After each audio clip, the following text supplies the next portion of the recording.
Agoy, sumuka na mga boss. Ayan, parang may something na naghahalo sa estupa. At medyo mausok-usok at mainit-init pa ang engine breather. Tignan nyo mga boss ng maigi. Ayan, ilapit natin. Uy, natatabunan ng usok ang ating kamera. I-check naman natin ngayon ang ating dipstick. Ayan, merong pressure. Positive na positive talaga ang mga sintomas na to. At para maging 100% sure tayo, buksan naman natin tong ating oil filling cup. Mausok-usok din siya mga boss at meron din siyang gatas. Sharon Cunita na to.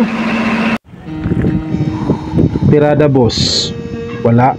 Medyo makulimlim. Malakas ang hangin at bumulusok na ang ulan sa kabilang isla mga boss. Pero hindi mapipigilan ang aming troubleshooting ngayon sa makina na to. Kaya kung wala kang hilig sa mechanical at technical works, skip mo na lang ang video. Medyo mabahaba tong diskusyon natin ngayon. Pero nasisiguro kung marami kang mapupulutang aral dito. At pagkatapos ng video na to ay marami ka ng idea sa pagbaklas ng makina na 3512. Oo, 3512. Caterpillar po ito mga boss. B12. Napaikot natin ngayon ang flywheel. At dahil sa bukas na mga bintanilya sa ating crankcase cover ay magsimula na tayo sa B6. Visual checking muna tayo mga boss sa ating mga liner kung meron ba itong gasgas. Sa proseso na to ay makikita na rin natin dito kung saang silindro ang meron tubig. So kung nakikita nyo mga boss, positive, merong patak-patak sa cylinder number 5. Itong may marka sa ating Conrad na number 5. At para maging 100% sure tayo, i-crank na natin ang engine. Okay.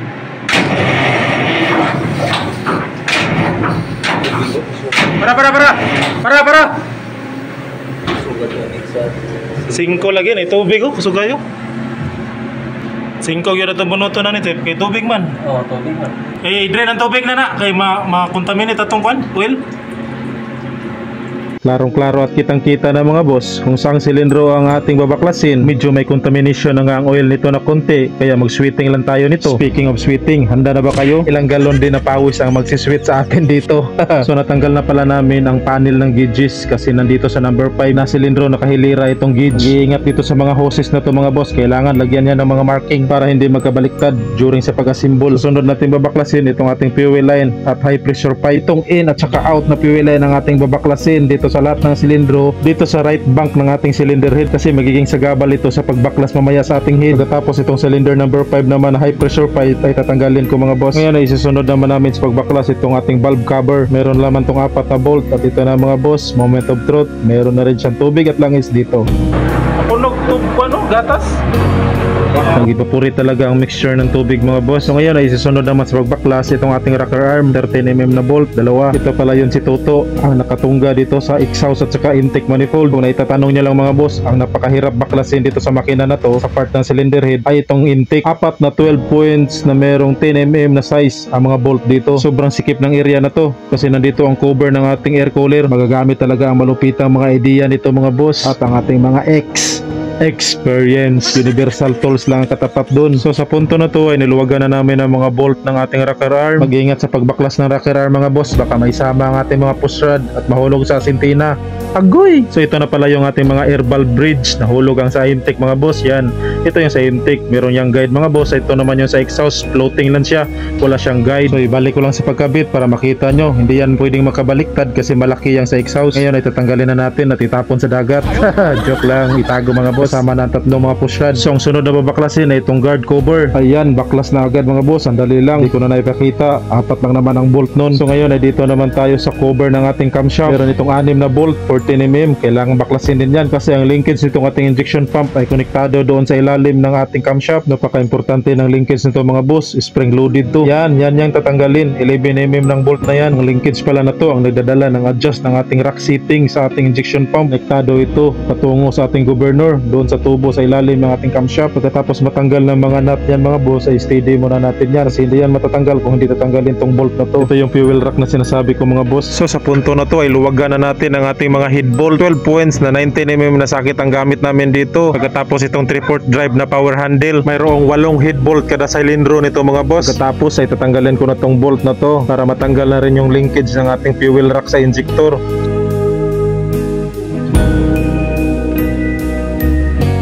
Dahan-dahan lang sa pagtanggal nito mga boss kasi nga sensitibo ang part na to. So ngayon ay tinira naman namin ang natitirang head bolt ng aming cylinder head. 310 foot-pounds lang kasi ang torque nito mga boss. Medyo may katigasan din. So tatlo kami ngayon nakatungga sa pagluwag nito mga boss. Ako, si engineer at itong apprentice namin. Medyo minalas kami ngayon mga boss. Sa pangatlong bolt na aming niluwagan, naputol ang aming tools. Itong aming power handle ay meron kasi itong mga adapter from 3/4 drive to 1/2 drive. Busgan kayo go kasay. Putol kasay.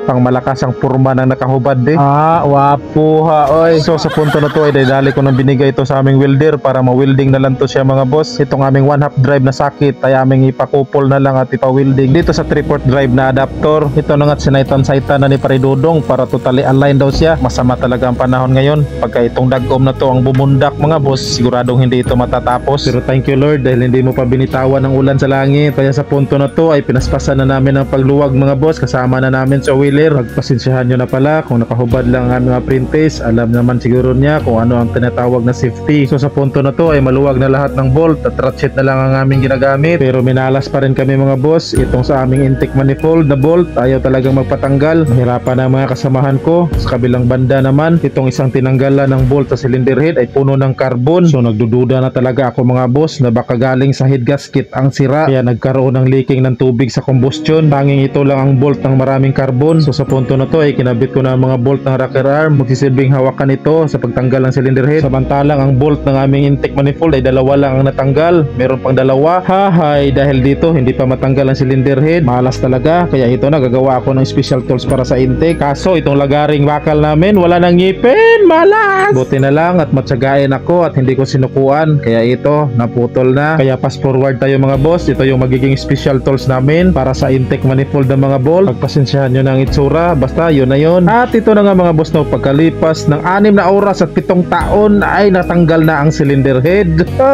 100% sakripisyo ang ibinigay namin dito. Kitang kita ang traces ng tubig mga boss. Makalawang na ang ating liner. At ito na yung pinagdudahan ko na head gasket ang salarin. Kitang kita ang lamat ng kalawang sa ating head gasket. Pero 50-50 na porsyento lang ang ihatol ko dito mga boss. Para makasigurado kailangan i-hydro test pa rin namin ang liner at cylinder head. Kitang kita sa water pirol na overuse na talaga siya. Ito pa, water pirol yan. So nakadikit na talaga sa amin ang malas. Paano ba naman kasi? Ayaw pang matanggal itong tinatawag na spacer na aluminum sa liner. Nag-stuck sa kalawang mga boss. So kailangan pantanggalin itong mga water pirol para malagyan ko siya ng WD-40.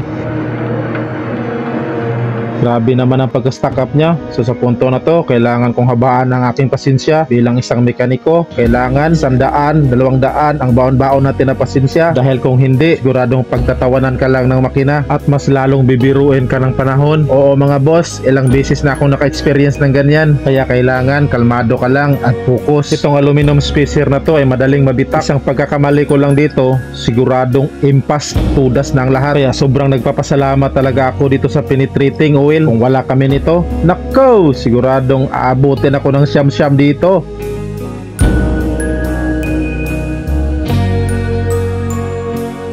Pagkalipas ng halos 1 oras mga boss ay natanggal na nga siya. Pagkatapos kalahating penetrating oil lang na damage. Okay lang, ang importante ay baklas na. Makapag-proceed na ako dito sa pag-hydrotest sa ating cylinder block para makita natin kung meron bang crack ang ating cylinder liner. Pinatap ko muna ang piston, napansin ko meron konting alog sa liner.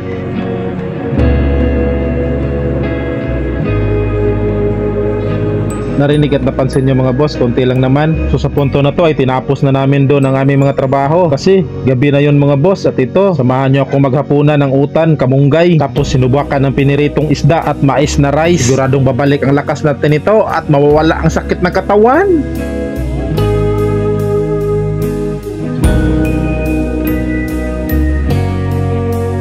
So ngayon, another day na naman. Magandang umaga sa lahat. Ito at hindi pa tayo nakapagsuklay. Good morning. Good morning. Good morning mga boss.